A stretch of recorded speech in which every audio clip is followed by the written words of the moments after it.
le troisième volet ou le troisième élément de contexte important, c'est le fait qu'à la fin de l'année, le mandat ou la question d'extension du mandat de la MONUSCO va être examinée au Conseil de sécurité.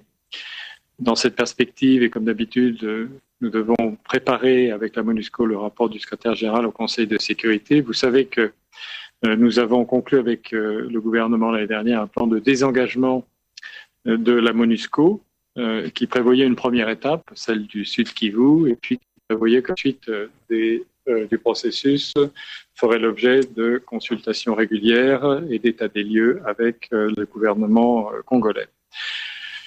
Comme vous le savez, le retrait du Sud Kivu a été réalisé. Il nous appartient de tirer les leçons de la manière dont s'est fait ce retrait. Je veux dire que la MONUSCO a fait beaucoup d'efforts pour le conduire dans les temps prescrits, ce qui n'était pas facile. De leur côté, les autorités congolaises ont fait aussi des efforts pour faire en sorte que ce retrait se passe dans les meilleures conditions possibles.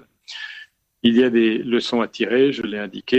Qu'est-ce qui s'est bien passé? Qu'est-ce qui a bien marché? Qu'est-ce qui pourrait faire l'objet d'amélioration? Tout ça, nous allons le regarder ensemble avec les autorités congolaises. Pour ce qui concerne la suite du processus, eh bien, la MONUSCO va engager très rapidement un exercice conformément au plan de désengagement avec les autorités congolaises.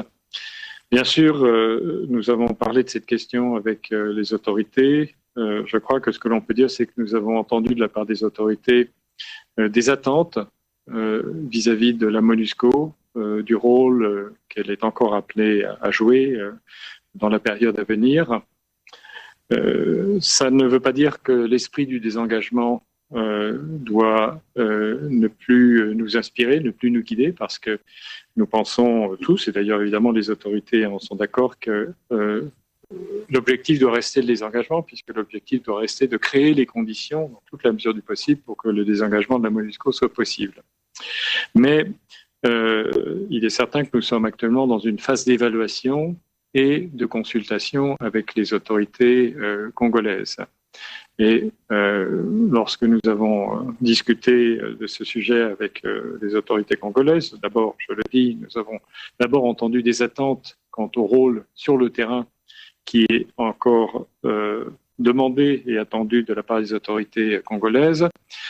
Nous avons aussi, je pense, commencé à esquisser, je dirais, un accord assez général sur le fait que des modalités et des étapes futures du désengagement pourraient prendre une forme différente de ce qui a été fait au Sud Kivu, et notamment peut-être une approche, une province, puis une autre province, puis une troisième province ne sera pas forcément suivie pour la période à venir.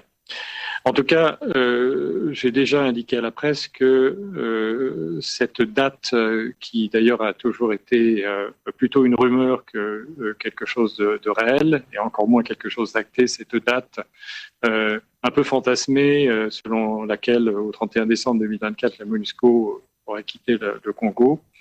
J'ai tenu à dissiper totalement cette rumeur, d'autant plus qu'encore une fois, ça n'a jamais été acté ni par les autorités, ni par nous-mêmes, ni par le Conseil de sécurité. Bon, d'ailleurs, nous sommes mi-septembre. Encore une fois, nous sommes aujourd'hui dans une phase de consultation qui a commencé il y a peu parce que le gouvernement a été nommé, est entré en fonction en juin. Et il avait évidemment, dans les semaines qui ont suivi son entrée en fonction, des priorités immédiates.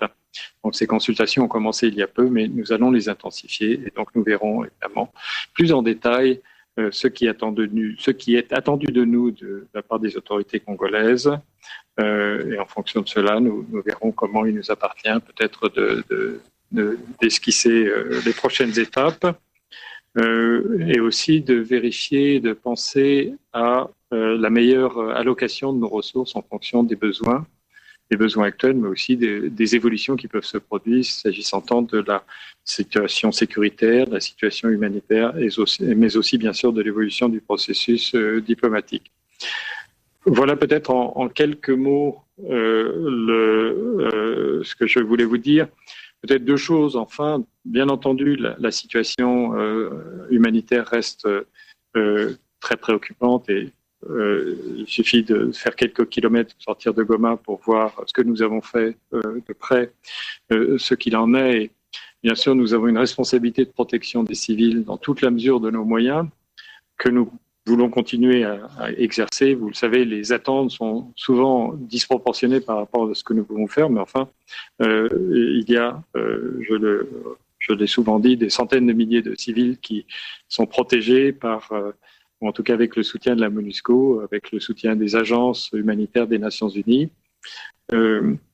Il y a un problème de financement du soutien humanitaire qui est malheureusement pas propre à la RDC, mais qui est également aigu en ce qui concerne la République démocratique du Congo. Je voulais dire que à la suite de ce voyage, évidemment, moi et tous nos collègues, nous allons redoubler de plaidoyer pour faire en sorte que l'aide humanitaire et les fonds alloués à cette aide humanitaire soient renforcés.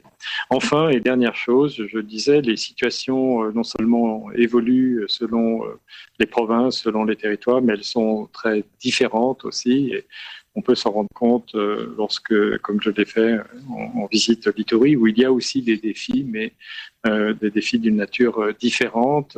Et je crois que c'est cela qui doit vraiment nous inciter à réfléchir très très en détail avec les autorités congolaises sur la meilleure manière d'approcher l'évolution et bien sûr, à terme, le désengagement ou la poursuite du désengagement de la MONUSCO.